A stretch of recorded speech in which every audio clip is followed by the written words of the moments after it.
Okay, hi class. Everyone looking this way? So, today we're doing operations and project management, and we're on what now? What are we doing now? D1. Yeah, good. We're on the distinction criteria, and we're doing D1 and D2. Okay? So, D1 and D2, in fact, is really a continuation of what we've been doing. Anyone like to read out D1 for me, please? Apply appropriate theories, concepts and models to justify strategies of a continuous improvement plan for achieving improved efficiency. Okay, good. What's the key word here? Apply. Good. The key word here is apply. What does apply mean? To demonstrate or To actually do it. yeah. Yes? So the thing here is, to get your D1, you actually have to do it. So, in which question can you demonstrate that you've done this? P what? P1. No. P3. Yes. P3 and 4. P3 and 4. Yes. Excellent. In P3 and P4, it's asking you to... let's go back there.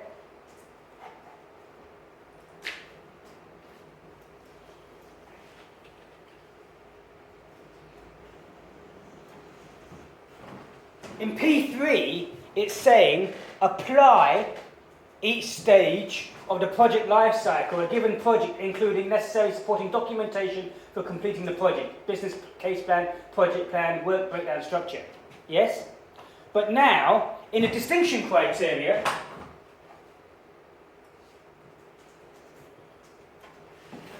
you're actually applying theory. So in P3, you would have been doing a project of your own choice, yes?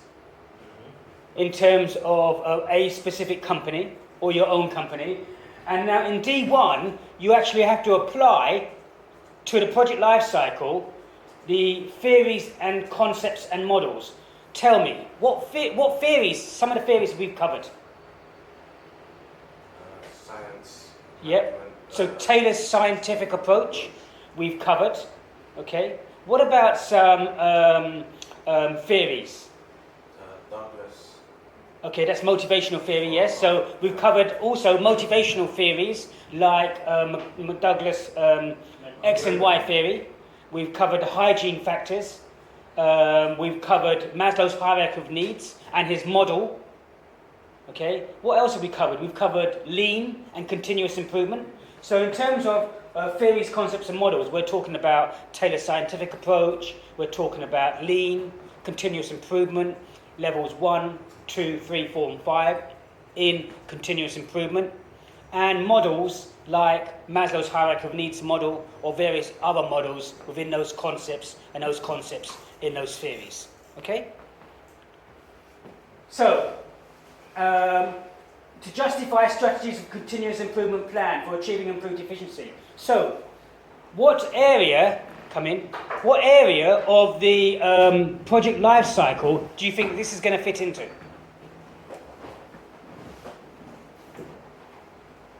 So what area of the project life cycle, is it stage 1, stage 2, stage 3 or stage 4, do you think you're going to put these theories? Is it 3 or 4? Yes, 3 or 4. absolutely, David. David seems to be the only one answering the questions at the moment. Thank you, David.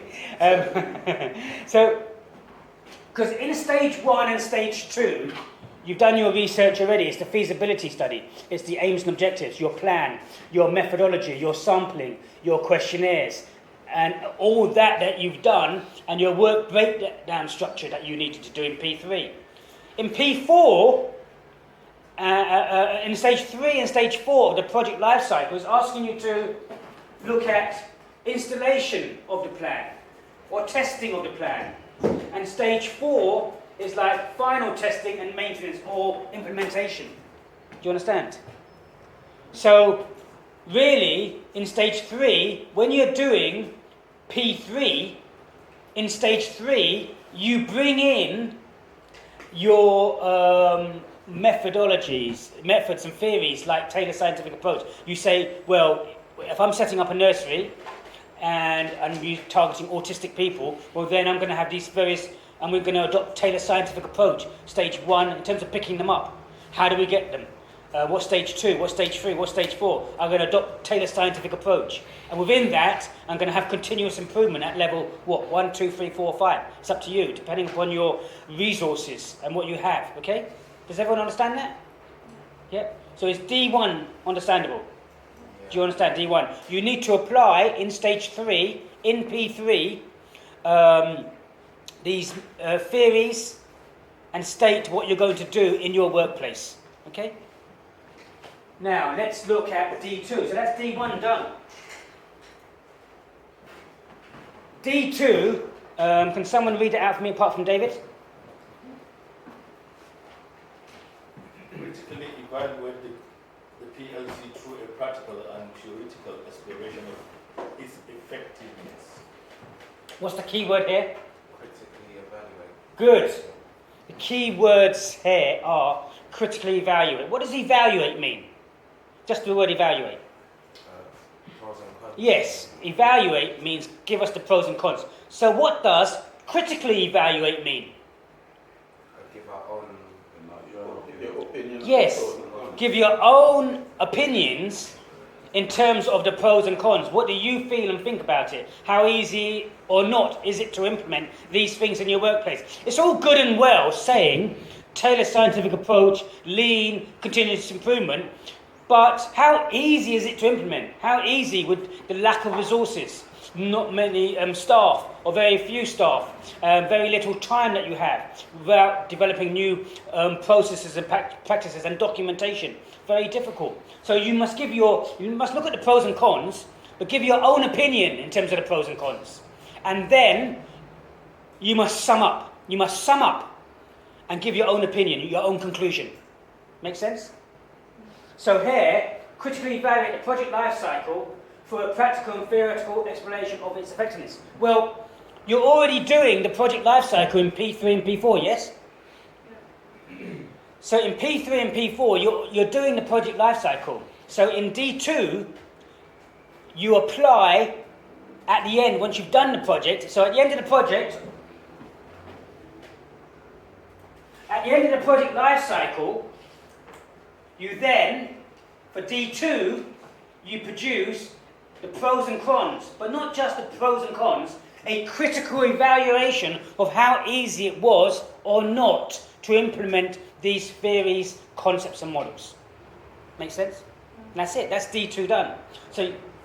So once you've finished, you've done your feasibility study and you've done your project, yes? You now need to do stage 3 and stage 4. Stage 3 is implementation and stage 4 is testing. So stage 3 is installation. Stage 4 is final testing or implementation. At the end of all that, you must then say that in stage 3, you would have adopted various principles and practices. And at the end, once you finish the project life cycle, you must say, how easy was it or not to incorporate these theories that you've learned into a practical situation? So where do you work, Sharon? Do you work? Yeah. Where do you work? Hotel. In a hotel. So what do you do? Assistant. Assistant what? Manager. Manager. So tell me one area that, so what do you do as a manager? Just tell me. Everything. Tell me. Give me one job that you do. I do the schedule. Scheduling, okay. Which is very hard. Yes. And Scheduling of staff, yes? Yeah. So let's just take that. So if we take the scheduling of staff, how can we apply tailored scientific approach to the scheduling of staff? Well, what you would do is, you would say, well, let's break down all the different tasks that you do. What's stage 1? What's stage 2? So tell me what stage 1 is. With the schedule, Yes.